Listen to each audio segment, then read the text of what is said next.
Hi, I'm Emily Hinton, and I am a speech therapist at EICS. Speech therapists can help determine if assistive technology is appropriate for your child to communicate. We can also determine the right type of AAC to meet your child's needs. AAC, or Augmentative and Alternative Communication, is any form of communication other than spoken language that helps your child to communicate.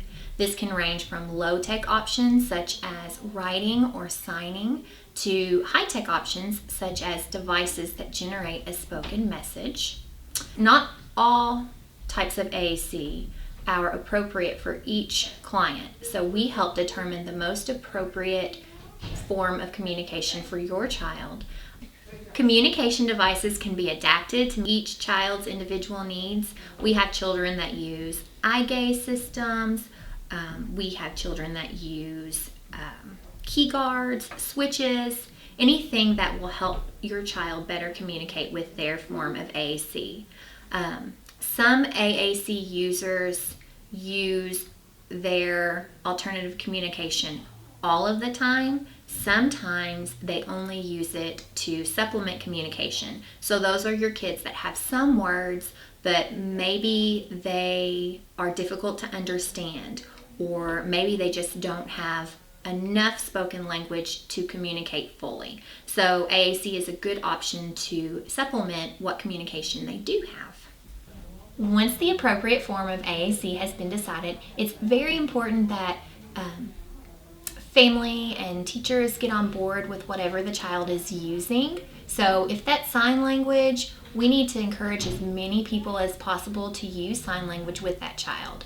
If the child is using a device, parents need to get familiar with the device. They need to play around with it and learn how to use it, to modify it to better meet their child's needs. A child won't use what they don't see used in their environment. There's no motivation to do that. So in order to best teach communication with AAC, we need to model its use. Just like you would teach an oral communicator to speak, you need to model language as frequently as possible using their device. You might do that long before they actually use it functionally, but it will help them to better learn. Parents and teachers should praise their child's attempts to communicate, even if they're accidental. This just reinforces the child and it encourages them to attempt to communicate again. Something that you can do is to offer a structured snack time or a playtime to target use of sign or use of their device, whatever they're using. You can use this structured snack time to just teach them how to use their new AAC so that they become familiar with their voice, whatever means of AAC you are using.